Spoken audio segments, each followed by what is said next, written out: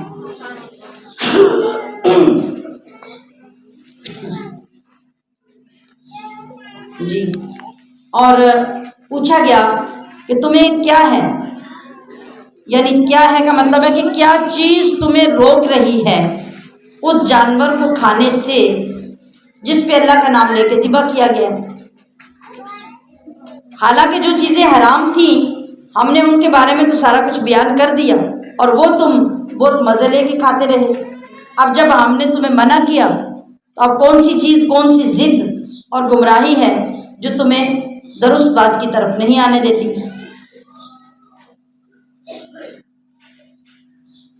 تو یہاں پر نصیحت کی گئی ان لوگوں کو جو اللہ کی حلال کی چیزوں کو حرام کر دیتے ہیں اپنی مرضی سے۔ بہت سارے لوگ آج بھی حلال چیزوں کو حرام کرنے پہ تلے ہوتے ہیں۔ آپ نے اس میں ختم پاک پڑھا ہے تو یہ تو ہم نہیں کھاتے، آپ نے اس میں فاتحہ پڑھی ہے یہ تو ہم نہیں کھاتے۔ اب یہ بھی اسی حکم میں آنے والے لوگ ہیں کہ اللہ نے ختم پاک سے کیا کیا؟ کھانے میں برکت ڈالی۔ قرآن پاک پڑھا، کھانے پر دعا کی تو اس کھانے میں برکت آ گئی، اور بد نصیب نے جب دیکھا کہ وہ ختم پاک اور قرآن پاک پڑھا ہوا کھانا ہے، اس نے کہا کہ یہ آپ نے اس کے اندر کیا داخل کر دیا، یہ تو ہمارے کھانے کے لائق نہیں رہا۔ تو یہ وہی بات ہے جو کفار مکہ اور مشرکین کرتے تھے کہ اللہ کے حلال کو حرام اور اپنے حلال کو حلال سمجھتے تھے۔ تو اللہ پاک نے فرمایا کہ جو کچھ کر رہا ہے ہم سے کوئی بھی پوشیدہ نہیں ہے، ہم ہر حد سے بڑھنے والے کو اور ہر گناہ کرنے والے کو، سرکشی کرنے والے کو اچھی طرح جانتے ہیں۔ وازارو اور ترک کر دو یعنی چھوڑ دو، ظاہرہ ظاہری الاسم گناہ و باطینہ اور چھپے گناہ کو، ان الذین بے شک وہ جو یکسبون الاسم گناہ کماتے ہیں، سیجزون بما ان قریب وہ سزا پائیں گے، کانوا یقترفون جو وہ برائی کماتے تھے۔ یعنی ہر بندہ اپنی کمائی کا بدلہ آخرت میں پا لے گا۔ اچھائی کمائے گا تو اچھا بدلہ پا لے گا، برائی کمائے گا تو برا بدلہ پا لے گا۔ وَلَا تَأْكُلُوا مِمَّا اور نہ کھاؤ اس سے لم یذکر نہیں لیا گیا اسم اللہ اللہ کا نام علیہ جس پر، وَإِنَّهُ اور یقیناً یا بے شک لفسق وہ فسق ہے، وَإِنَّ الشَّيَاطِينَ اور بے شک شیاطین لَيُوحُونَ ضرور دلوں میں ڈالتے ہیں، إِلَىٰ أَوْلِيَائِهِمْ اپنے دوستوں کے، لِيُجَادِلُوكُمْ تاکہ وہ تم سے جھگڑیں۔ شیطان کا دوست کون ہے؟ جو اللہ کی راہ سے ہٹ کے چلتا ہے۔ تو جو اللہ کی راہ سے ہٹ کے چلتا ہے، شیطان ان کے دلوں میں یہ باتیں ڈالتے ہیں کہ یہاں بھی اختلاف کرو، یہاں بھی اختلاف کرو، یہاں لڑائی پیدا کرو، یہاں اعتراض پیدا کرو، اور اس طرح وہ لوگ شروع ہو جاتے ہیں اور اللہ کی راہ پہ چلنے والوں کے ساتھ مخالفتیں شروع ہو جاتی ہیں۔ تو یہ کیا ہے؟ یہ ہمارے لیے آزمائش ہے۔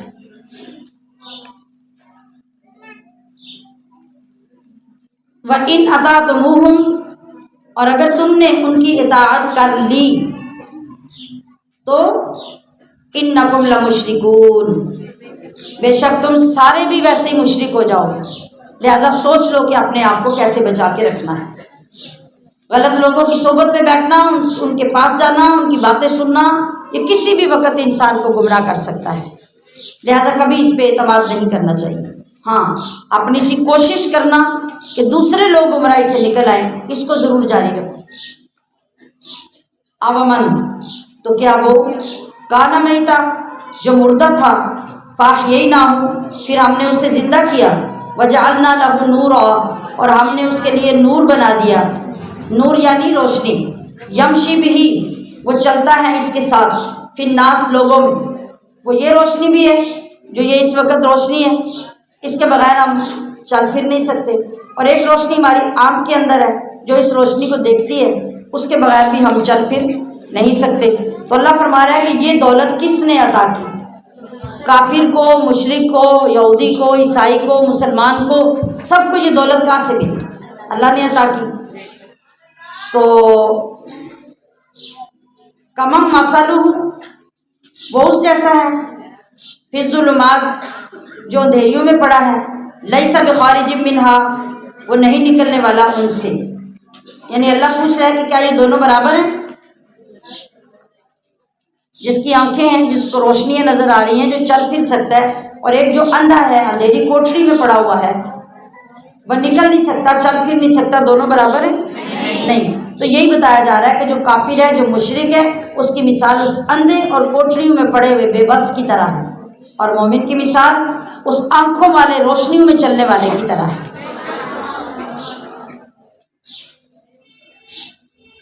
کذالک زینا، اسی طرح مزین کیے گئے، للکافرین، کافروں کے لیے، ما کانوا یعملون، وہ اعمال جو وہ کیا کرتے تھے۔ کافر ایمان کی طرف کیوں نہیں آتا؟ اس کا ذکر یہاں کیا، کیوں نہیں آتا؟ یہودی مسلمان کیوں نہیں ہوتا؟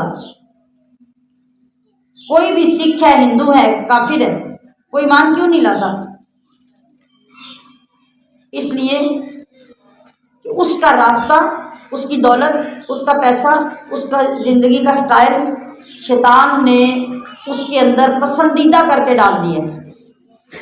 وہ کہتا ہے کہ نا، جو تیری زندگی ہے وہ کسی اور کی نہیں ہے، جس راستے پہ تو چل رہا ہے اس سے اچھا کوئی راستہ نہیں، لہذا آپ 100 بار اس کو سمجھائیں وہ نہیں مانے گا۔ ہاں، جس دل پر کبھی کفر کے دور میں بھی رحمت کی نظر پڑ جاتی ہے،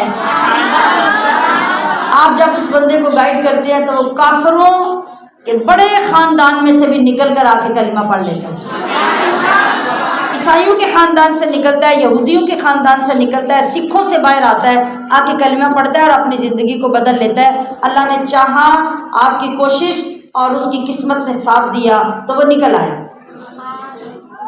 کہیں نہ کہیں اس نے سوچا تھا کہ کیا میں ٹھیک ہوں یا غلط ہوں، یہ کہنے والا ٹھیک کہہ رہا ہے یا جو میں کر رہا ہوں وہ ٹھیک ہے۔ پھر اس کے اندر سے فیصلہ آیا کہ ٹھیک تو نہیں ہے، جس راستے کی طرف تجھے بلایا جا رہا ہے ٹھیک وہ ہے، وہ نکل آیا۔ اور شیطان جن کے اوپر مسلط ہو جاتا ہے، کوئی بات دائیں بائیں سے اندر جانے نہیں دیتا، اور وہ اڑے رہتے ہیں کہ نہیں جس پہ ہم ہیں بس وہی ہے۔ آج بھی اگر کسی امیر کو 100 بار آ کے جا کے آپ دعوت دیں کہ بھئی اللہ کا ذکر، اللہ کے ذکر کی محفل، قرآن کریم کو سیکھنا، پڑھنا، وہ ہمارے لیے کتنا ضروری ہے، تو وہ چٹا ان پڑھ یا چٹی ان پڑھ ہوگی نا، جسے الف بے بھی پڑھنی نہیں آتی، دیکھ کے پہچاننی نہیں آتی کہ یہ لکھا ہوا کیا ہے، وہ اپنی دولت میں، اپنی کوٹھی اور بنگلے میں یوں مست ہوگی کہ وہ کہے گی نہیں ہم جدھر لگے ہوئے ہیں ٹھیک لگے ہوئے ہیں۔ یہ کون بول رہا ہے؟ یہ اندر کا شیطان بول رہا ہے، یا اس کے 150 عذر ہوں گے۔ گھر میں وہی عورت صبح سے لے کے شام تک وہ کچن میں بھی کام کرے گی، گھر میں بھی کام کرے گی، نوکروں سے بھی کام کروائے گی، چلے پھرے گی بھی، بیٹھے گی بھی، مگر اللہ کے ذکر میں اس سے 2 گھنٹے بیٹھا نہیں جائے گا۔ یہ کون پٹی پڑھا رہا ہے؟ یہ جو اندر بیٹھا ہوا ہے وہ پڑھا رہا ہے کہ نہیں تو بیمار ہو جائے گی، یہ تیرا کام نہیں ہے، وہ تو غریبوں کا کام ہے، وہ جائے محفلوں میں جا کے بیٹھے۔ تیرا کیا کام ہے کہ تو بنگلے سے، کوٹھی سے اٹھے اور جا کے محفل میں بیٹھے؟ نہیں، یہ وہ بدبختی ہے جو شیطان نے اس کا مقدر بنا دی ہے، یہ وہ دولت کا نشہ ہے جو اترتا نہیں اور اسے دین کی طرف آنے نہیں دیتا۔ تو قرآن ہمیں یہی بتا رہا ہے کہ ان سے بچو، ان سے بچو، ان کی پہچان حاصل کرو اور اپنے آپ کو اپنے دین پہ قائم کرو۔ اگر بہک گئے ہو تو توبہ کر لو، تمہارا ساتھی اگر بھٹک گیا تو اس کو سیدھے راستے پہ لے آؤ، یہ تمہاری ذمہ داریاں ہیں۔ وَكَذَلِكَ جَعَلْنَا، اور اسی طرح بنایا ہم نے، فی کل قریۃ، ہر بستی میں، اکابر مجرمیہا، سرغنہ ان کے مجرموں کا۔ سرغنہ کون ہوتا ہے؟ بروں کا سردار، سب سے بڑا پلانر، جو سب کو پیچھے اپنے چلاتا ہے، ماسٹر مائنڈ۔ تو یہ ہر بستی میں ہوتا ہے کہ نہیں ہوتا؟ تو پچھلے زمانوں میں بھی ایسا ہی رہا، جو سب کو اپنے ساتھ لے کے چلتے تھے۔ لِيَمْكُرُوا فِيهَا، تاکہ وہ سب مکر و فریب کیا کرے اس میں، یعنی اپنی بستی میں۔